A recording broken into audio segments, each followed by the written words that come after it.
আজকে এই গাছগুলো দেখেও আমার একটা উপলব্ধি হলো।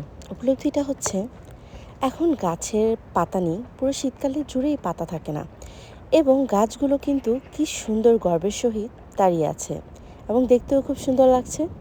কারণ তারা ভেঙে পড়েনি, তারা পড়ে যায়নি। আমরা মানুষরা আসলে খুবই ঠুনকো, খুব অল্পতেই আমাদের মনটা ভেঙে যায় এবং আমরা খুবই ভেঙে পড়ি এবং আমরা ফ্যাকাশে হয়ে যাই।